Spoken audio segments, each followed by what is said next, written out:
Hi everyone, I'm the Rum. And I'm Divine. And today I want to tell you how we both got job offers last week. So it's actually not the first time it's happened that we both got a job offer in the same week. Maybe we're just lucky, or maybe it's just December, January is a good place to look for a new job in Ireland. We're not sure.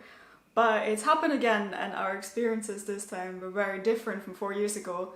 So we thought we'll walk you through how the process went for us and give you some tips along the way.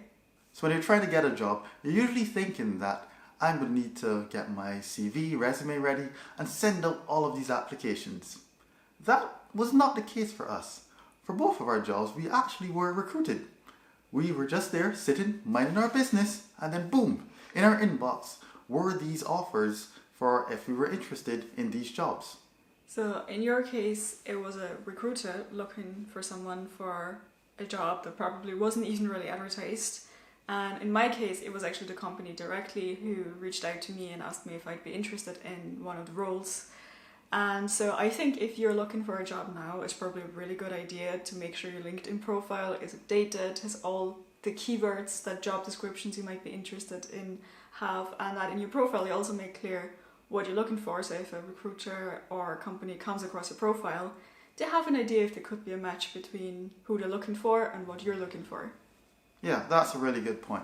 Because this offer only came in after I updated my CV. There was nothing, and then I did an update, and then boom, stuff in my inbox.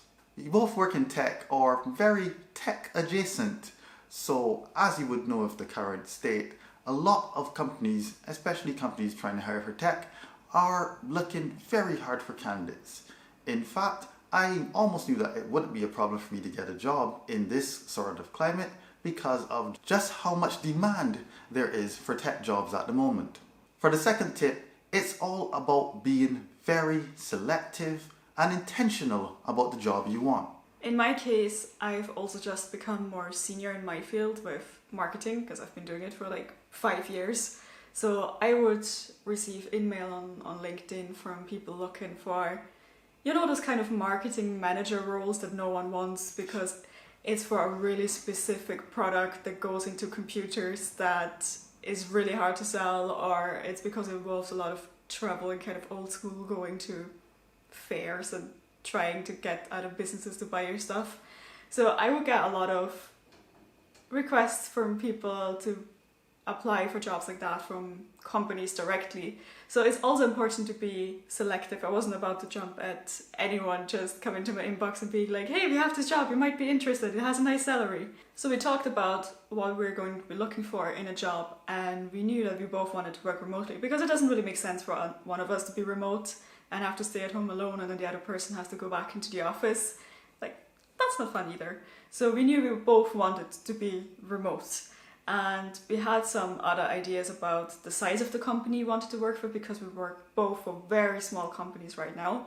And we both wanted a bigger company with more people to interact and more people to learn from. Yeah, the wine here, she got her wish for the big company. I still kept it relatively small, but this time a lot more of a mature company in the space. So our next observation about the process is that companies taking a long time to make sure that you're the right candidate. And that's even though there is a big volume of people they're looking for. So at the company I'm going to work at, just for that team, they're looking to hire 30 more people. So they're basically doubling the team size within the year. So there is definitely opportunities out there. They might not even just be advertised yet, but they're also taking a really long time to make sure that you are the right fit for the role. For me, the job interview process involved talking to 4 different people at different management levels and also in different offices. And for you, it was even much more involved than that. Yes, thankfully I didn't have meetings one-on-one with everybody, but I went through about 9 members of the team. Might have been almost the whole team. I haven't actually started yet, so I'll see how much the team I did talk to. But yes, it did take about span a month, and it was 3 parts of interviews. But these days they're really testing different things to make sure that you are that fit. Sure, we had our technical tests, but there was a lot of emphasis on, is this the fit? Would we really like the job? And I kind of like that, even though it makes the process a bit longer than it usually would have been. As I said, we did both have technical parts of our interviews. And if you look around online, there's a lot of focus on just how to prepare and do these technical interviews. But one of the secrets is not just doing it, but how you're able to portray it.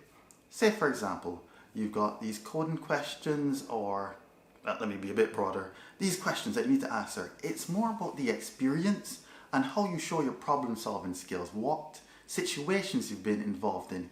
It's no longer just enough to just rattle off what the answer is. They're thinking of how are you answering the questions. If you don't know, are you just going to create some nonsense, or will you think your way through to the end, or simply say, I don't know. And in my case as well, I was definitely getting tested on the communication skills as well, and if I could do an explanation of why did it do the data analysis the way I did it, and structure it in a way that makes sense to people. So our next observation is that all the interviews were remote, and it probably would have been even if it was for in-office roles at the moment. And of course, we have a little bit of an advantage here because we do YouTube videos. We're used to talking in front of a camera. We're used to having to gesticulate a bit more because we know you have to put in a little bit more emphasis, a little bit more emotion. A little bit of pizzazz. So it'll actually come across on the screen because you do have the distance there. So if it's your first remote interview, I definitely recommend trying to practice, maybe with a friend on a Zoom call, Hangout call, whatever, to go through some questions, just to get comfortable with being on screen and also seeing yourself while you're talking, because I know that bothers a lot of people as well. Yes, and also what we did is we checked the audio and video before every call. The interesting thing is that you mentioned we had an advantage, and even with lighting, because y'all don't need to do this, but I found the room was a bit too dark, so I even used the lights we used to use for YouTube in order to brighten the room so people could see our facial expressions more. So just think about it that way. It's the same way how you might dress up, put on clothes. The image quality, the sound, just how it looks, that can be part of the interview that can give you that little edge as well. So our last observation is that 2022 is actually a good year to change jobs, or even just ask your existing company to increase your salary.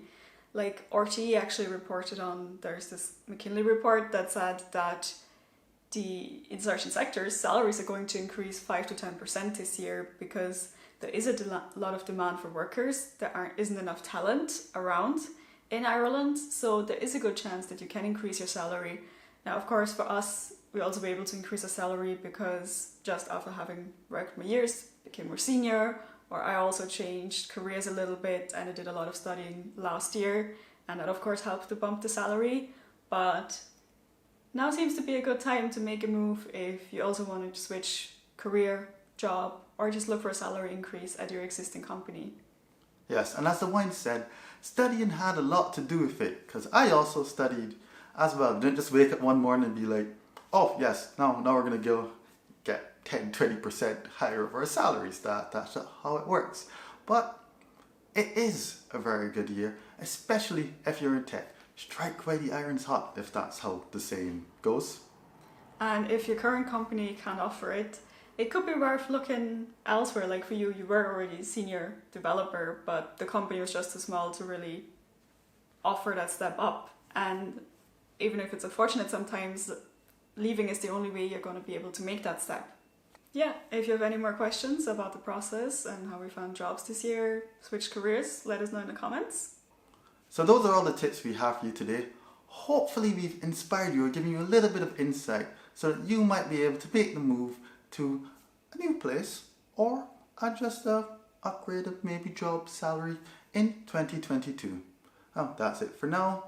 Please, if you liked the video, click that like button and do subscribe for more content like this and lots of stuff about living in Ireland. And we'll see you next time. Yes, bye bye now. Bye. Later.